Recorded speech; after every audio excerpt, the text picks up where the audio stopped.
Со вас Славица Арсова. Добар ден и добре дојдовте. На почеток гледаме кои настани го одбележа денот. Асмир Јаховски излегува од притвор со гаранција од 2 милиони евра. Отворена истрага на обвинителството, како Рек Битола се справува со токсичната прашина. Мицкоски таравари за коалицијата ќе разговараат тет-а-тет по 1 мај. Лидерите од Вреди бараат министерот за здравство да си оди. Протест на вработените во културата по доцнењето на платата за март бараат достоинствени услови. Царините на Трамп ќе го забават светскиот раст, прогноза на ММФ. Светот во тага по смртта на папата, починал од мозочен удар и застој на срцето, објави Ватикан. По овие вести детали за ослободувањето од притвор на Асмир Јаховски. Останете со нас, почнуваме.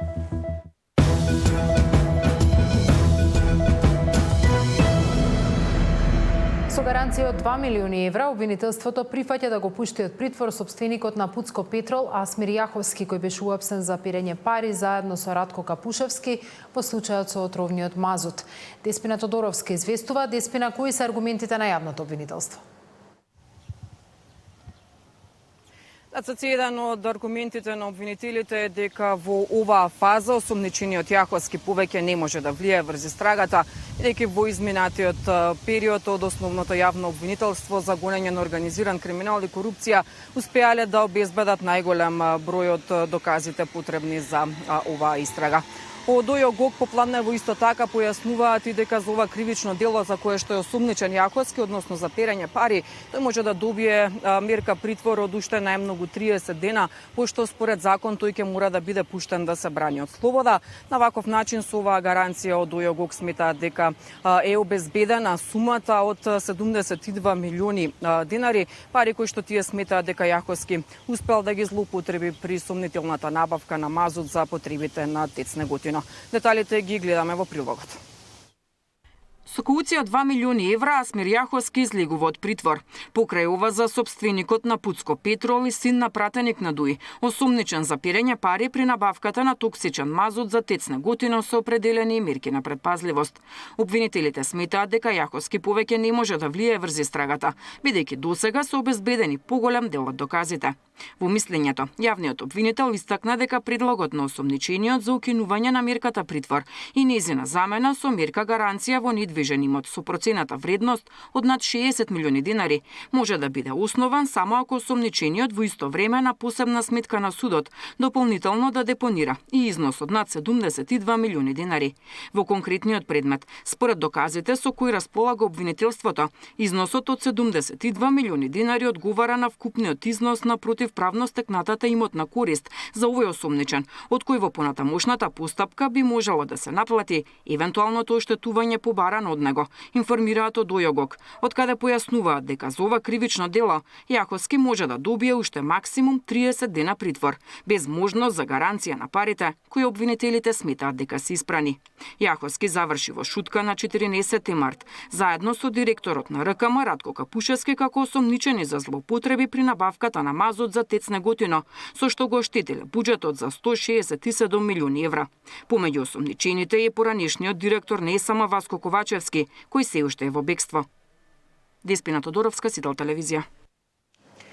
Битолското јавно обвинителство отвори истрага за токсичната прашина од Рек Битола. Побројните реакции од јавноста и фотографии на социјалните мрежи кои покажуваат голем облак прашина околу Рек Битола, обвинителството оформи предмет за испитување на начинот на депонирање на пепелта. Извршен бил инспекцијски надзор кој покажал дека пепелта не се депонира на соодветен начин, па при ветровито време се разнесува низ градот. Ветрот ја расшири токсичната пепел од Рек Битола, која треба да биде складирана во специјални касети и да се затрупа со земја. Граѓаните од околината загрижени алармираа со видеа и фотографии на социјалните мрежи.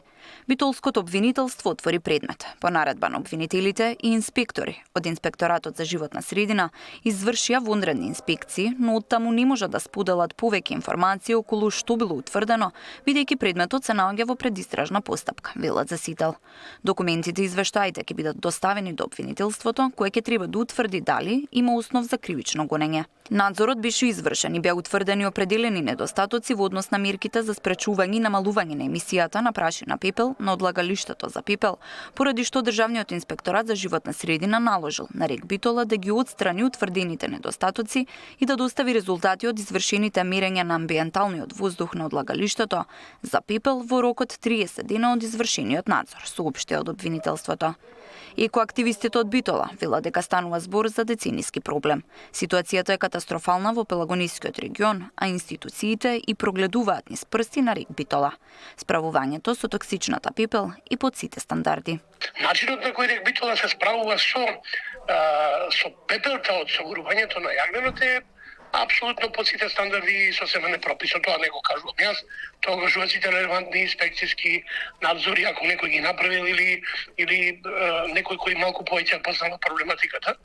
Несоодветното справување со заштита на животната средина, особено со отпепелувањето на комбинатот го чини Пелагонискиот регион доста зголемен број на смртни случаи.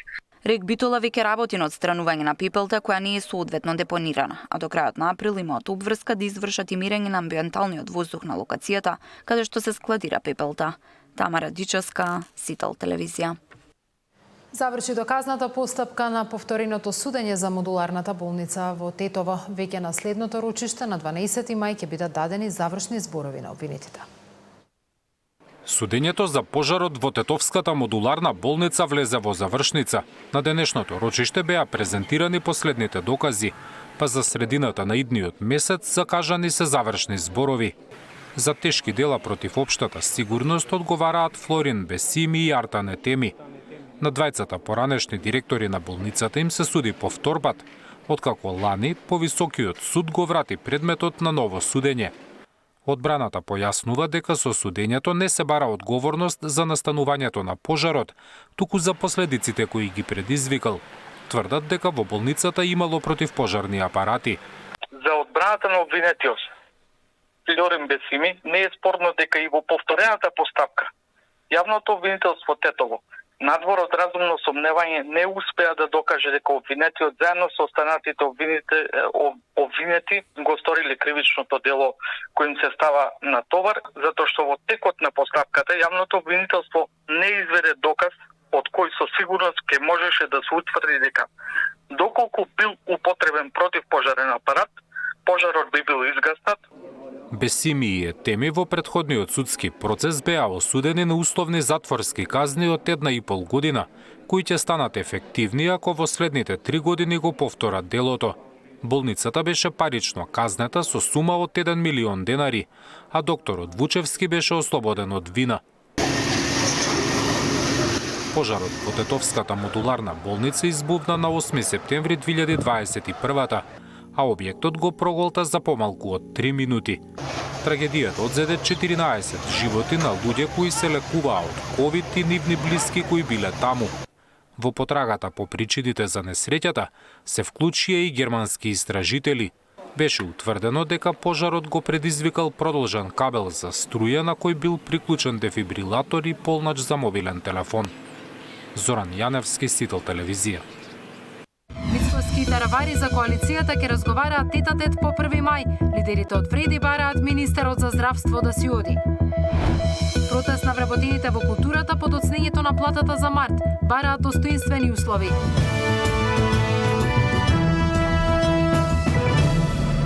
Се понеизвестно останува понатамошното учество на Арбен Таравари во владата, откако вчера во тема на денот неговиот досегашен коалицијски партнер Изет Меджити порача дека не му е местото во овој владин состав. Таравари преку социјалните мрежи порача дека водилка му се граѓаните, но денеска не се појави во јавност, а според информации на Сител не бил во Министерството за здравство. Одлуката сите оставаат во рацете на премиерот. Средбата Мицкоски Таравари се очекува по првомајските празници. По 1 мај Мицкоски и Таравари ќе седнат на заедничка средба од која веројатно ќе зависи и столчето на Таравари во владиниот кабинет. Информацијата ја потврди владината прес-служба без повеќе детали. Неофицијално високи владини извори за Сител потврдуваат дека внимателно се следи развојот на настаните и во моментов не е исклучена ниту една опција. Турбуленциите од коалицијата вреди се преселија и во новата влада, откако Таравари се реши на локалните избори да истрча сам. Откако минатата недела рече дека соработката со Дуи не е опција, Викендов потврди дека телефонски разговарал со Ахмети и не ја исклучи можноста за меѓусебна поддршка со интегративците во вториот изборен круг. Рече дека сака да остане дел од владата, но и дека е подготвен да замине во опозиција. Вице-премиерот Меджити вчера во тема на денот јавно побара од премиерот да го смени Таравари, а од Вреди денеска му порачаа дека надвор од коалицијата тој нема легитимитет. Ги добивме тие гласа, 107.000 гласа, за да ги представиме албанците и другите граѓани во ова влада и било кој да се отцепи од оваа коалиција, ја нема поддршката на овие 107.000 гласови. Третиот владин партнер Знам денеска не сакаше да го коментира однесувањето на Таравари. Тоа е внатрешно прашање на коалицијата Вреди, а нивното останување, значи останувањето на партијата на господинот Таравари зависи од ставот на премиерот. Арбен Таравари е рекордер по политички прелети во поновата македонска историја. Во последните 8 години 4 пати влегуваше и излегуваше од владата, а во меѓувреме ја предводеше и поделбата на неговата партија Алијанса за албанците.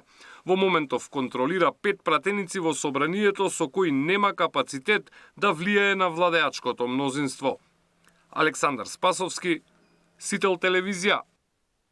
Траат преговори меѓу Знам и ВМРО-ДПМН за меѓусебна поддршка за градоначалници, додека партијата на Максим Димитриевски планира самостоен настап со кандидати за советници.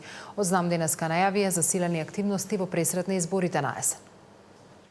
Знам почнува преговори со ВМРО-ДПМН за поддршка на локалните избори. Од партијата најавуваа дека одлука е донесена за самостоен настап на советнички листи во сите општини. За градоначалници, ако имале своји кандидати, ќе бараат поддршка и од владеачката партија. Движењето Знам формира преговарачки тим за соработка со политичките партии и нормално е дека ние во рамките на владиното партнерство веќе ги почнуваме разговорите со нашиот владин партнер ВМРО-ДПМН. Во делот за настапот на локалните избори, партиското раководство размислува за самостоен настап на ниво на советнички листи, а во делот на соработка, значи за изборот за градоначалници на општините, размислуваме за соработка и взаемна поддршка со ВМРО-ДПМН. Последните 60 дена партиското раководство преку 4 каравани најавуваат средби со членството, за да ги слушнат нивните предлози за имињата со кои влегуваат во изборната трка. До крајот на месецов ќе биде формирана и градска организација за градот Скопје. Во втората половина на јуни Знам ќе одржи втори изборен конгрес за избор на председател и органи на партијата во следните 4 години.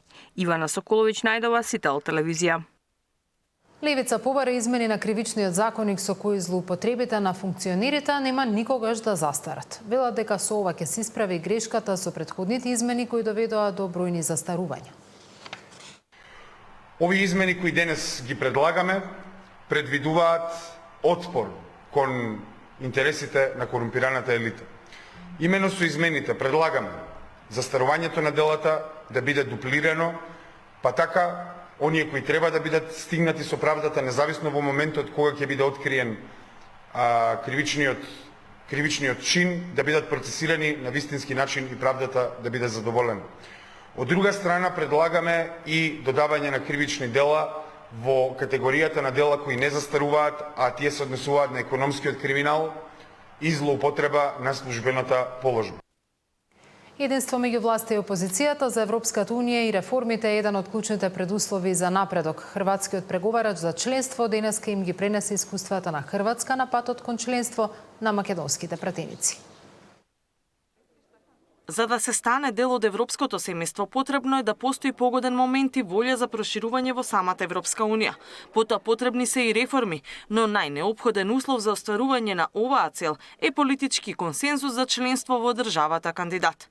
Ова искуство го принесе главниот преговарач на Хрватска со Брисел на македонските пратеници, како начин побрзо да се стигне до преговори и полноправно членство. Европската унија беше спремна да ја прифати Хрватска во еден процес заснован на заслуги. Тоа беше добар чекор и имаше добар моментум на спроведување. Причината број 2 е дека имавме добар преговарачки тим кој што остана не променет уште од самиот почеток до спасе до крајот на процесот. А причината број 1, најважната е националниот консенсус. Сапочнувајќи со политичкото единство, а ова политичко единство не се однесуваше само за преговорите и за пристапот. 2030 година е веднаш за даголот. Не е многу далеку, така да има огромна работа која што треба да се спроведе, меѓутоа ова е изводливо. Иако се за политички консензус од власта коментираат дека патот кон ЕУ бил обременет и со идентитетски прашања, но и дека во самата Унија не постои единствена волја за проширување. Евроинтеграциите треба да бидат темата што ги обединува линиите на сите политички субјекти, бидејќи тоа е државен проект кој бара широк консензус и заедничка волја. Се докажа дека вистинските предизвици за нас во овој процес никогаш не биле реформските прашања, туку зажал идентитетските прашања. Во моменти кога Македонија работи на својата реформска агенда, не треба да бидеме изненадени дека и самата Европска Унија работи на нејзината реформска агенда. И некогаш тие агенди не се поклопуваат. Зборам од политичка гледна точка. Опозицијата пак во ЕУ гледа најдобар инвеститор во човечки капитал, особено во делот на отворената економија и образованието. Обединети нема пречка која нема да може да ја поминеме, вели Филипче. Не постои ниту еден друг извор на средства, ниту заем кој што ќе вложи во клучната работа, а тоа е човечкиот капитал. И само така ќе видиме видливи резултати. Мораме да се обединиме, поради тоа што кога сме заедно, ги обединуваме сите капацитети, нема пречка што не можеме да совладаме. Иако имаа шанса да се вклучат во дебатата и да побараат конкретни искуства од хрватскиот преговорач или пораки од европските представници, македонските пратеници не покажаа интерес за тоа. Катерина Нешкова, Сител телевизија.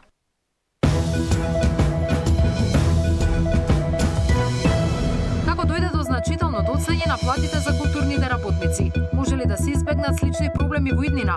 Што значи идејата за јавно-приватно партнерство за културното наследство?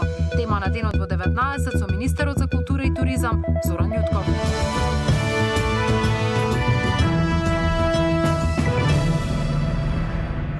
Да, вработените во културата излегоа на протестен совет пред Министерството за култура. 3000 лица останаа без плата за месец март поради неусогласени пресметки на Министерството за култура и финансии.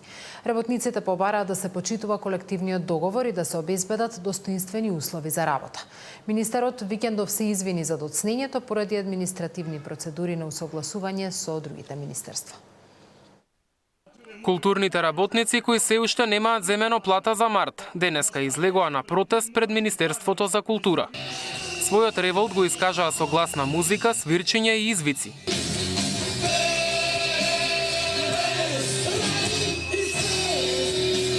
Побараа почитување на колективните договори, достоинствени услови за работа и професионално управување со културните институции, ослободени од, како што рекоа, партиска контрола. Не протестираме за луксус, туку за уставно загарантирани права. Ние протестираме и меѓу распаднати книги и архиви, меѓу стенографии едни врз други, меѓу пожолтени ракописи и меѓу технички распаднати сцени и гледалишта. Министерот за култура Љутков им се извини и објасни дека причина за доцнењето на платите е усогласување на пресметките со Министерството за финансии.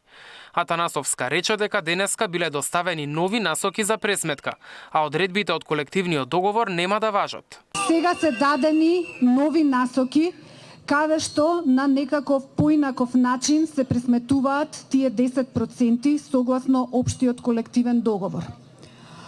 Во моментов институциите не постапуваат по новите насоки, бидејќи на никого не му е јасно што во моментов треба да се направи.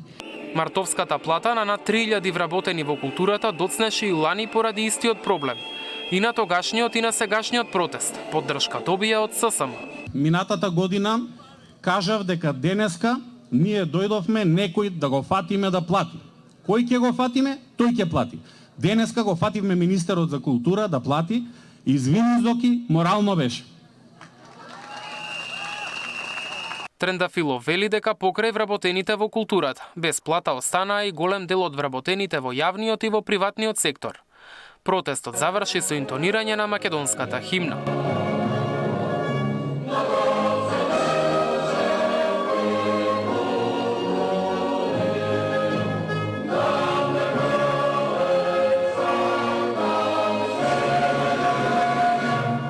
Живее Македонија! Мартин Арсов, Сител телевизија. Покочанската трагедија речиси ништо не е променето во службите за итна помош. Брзата помош во Скопје работи со 3 пати помал капацитет од потребниот. Има 30 наместо 90 екипи, колку што по бројот на жители му се потребни на главниот град. Ако нема нови вработувања, особено критично ќе биде во екот на летните месеци и годишните одмори. Дали големата трагедија во Кочани ќе го вклучи алармот кај здравствените власти за итно зајакнување на службите за брза помош? Ден по пожарот, возачот Кочанската служба почина по напорната ноќ, кога 11 пати возел на релација Кочани-Скопје превезувајќи повредени лица. Активиран беше целиот систем, но тоа ги покажа и слабостите за недостаток на кадари возила. Скопската служба, како најголема во државата, работи со 30 тима, а за милионски град оптималниот број треба да биде 90 екипи. Со години алармираат, а сега веќе се плашат дали летото ќе може да одговорат на потребите на граѓаните. Ова вклучува едно црвено светло за итни вработувања кои што се потребни во оваа служба. Знаеме иде периодот на годишни одмори кога по правило пола од вработените го земаат годишниот одмор во јули, пола во август, така да на оваа бројка која што ја споменав, половината да ги нема, не можам да не ми се спомнува со која бројка ќе останеме летово. Дали итно ќе има вработување во овие служби, посебно во Скопската, каде состојбата е алармантна? Иако побаравме, не добивме конкретен одговор од здравствените власти. Иако се најавуваше набавка на поголем број на амбулантни возила, информацијата се уште не е јавно објавена, а за тоа да се реализира ќе треба подолг период. Голем број на возила да се набават со опремени секако реаномобили, но сето тоа изискува и набавување, односно конкурси каде што ќе се вработат голем број на тимови. А додека чекаат вработување и добро опремени возила за да функционираат нормално во летниот период. С големен обем на работа имаа и за великденските празници. Скопската служба интервенирала кај 45 колапси и десетина сообраќајни несреќи со тешки повреди. Сања Димитровска, Сител телевизија. Царините на Трамп ќе го забават светскиот раст, прогноза на ММФ. Светот во тага по смртта на папата, починал од мозочен удар и застој на срцето, објави Ватикан.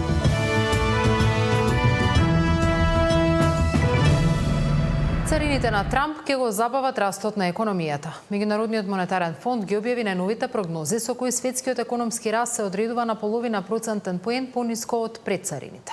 Високите тарифи, воведени од американскиот претседател, ќе ја направат иднината непредвидлива, ќе се намали продуктивноста, помала активност ќе значи и поголеми производствени трошоци и повисоки цени.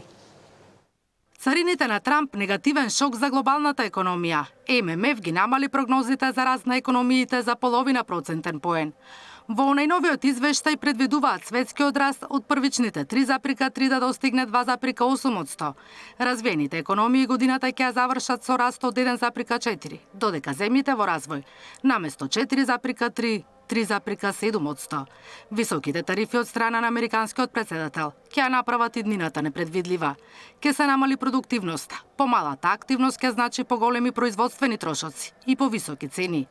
Несигурноста околу надворешната политика, изголемената несигурност за пристап на пазарите, како на домашните, така и на нивните добавувачи, ќе доведе многу фирми да паузираат, односно да се воздржат од инвестиции и трошења. Кај некои земји може да се зголеми инфлацијата и таму ќе биде неминовно затегнување на монетарната политика. Monetary policy credibility will be key, especially where inflation expectations might de-anchor, and central bank independence remains a cornerstone. Many fiscal authorities will face new spending needs, to bolster defense spending or to offset the trade dislocations likely to come. Some of the poorest countries, also hit with reduced official aid, could experience that distress. Финансиските институции, односно банките, соочени со неизвестност, ќе треба да заострат политиката за кредитирање. Со сериозни предизвици се соочуваат и фискалните власти. Во услови на висок долг, низок раст и зголемени финансиски трошоци, фискалната стабилност ќе биде загрозена. Повиците за државна помош кај некои земји ќе се зголемат. Демографските промени и намалената странска работна сила може да го запрат потенцијалниот раст и да загрозат фискалната одржливост. Високите трошоци за живот, заедно со исцрпениот простор државата да интервенира, во некои земји може да ги разгори социјалните немири. Од ММФ препорачуваат да се врати стабилноста, затоа што на бизнисите потребна им е предвидливост.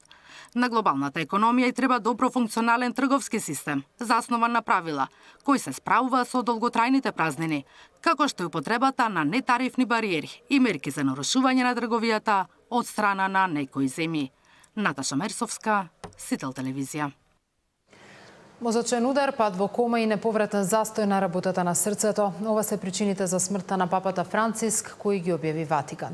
Светот е во тага, а светските лидери се простуваат со папата, додека кардиналите пристигнуваат во Ватикан на состанок за планирање на погребот и избор на негов наследник. Римокатоличкиот поглавар почина од мозочен удар по кој паднал во кома, а срцето запрело да откуцува. Ватикан го објави лекарскиот извештај на докторот Андреа Аркангели, кој утврдил дека 88-годишниот понтив паднал во кома пред неговата смрт вчера, рано утрината, во својот апартман во Ватикан. Папата во 2 наврати се бореше со тешка пневмонија, од болница излезе пред околу 1 месец. Светата столица објави видео од телото на Франциск во отворен ковчег, а по неговата желба, телото така ќе биде изложено меѓу верниците во следните денови. Папата во 2022-та оставил тестамент во кој побарал да биде погребан во храмот на Пресвета Богородица и во едноставен дрвен ковчег, нетипично за традицијата на папските погребенија.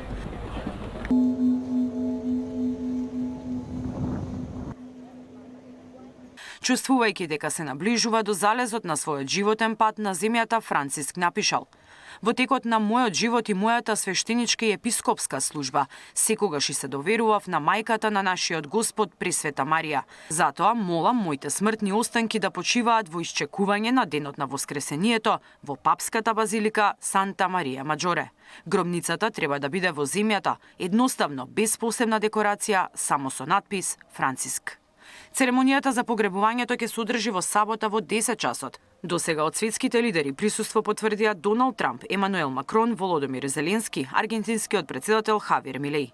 Во сите земји католиците, политичките лидери и светски познати личности палат свеќи во катедралите и одаваат почит за еден од најомилените римокатолички поглавари.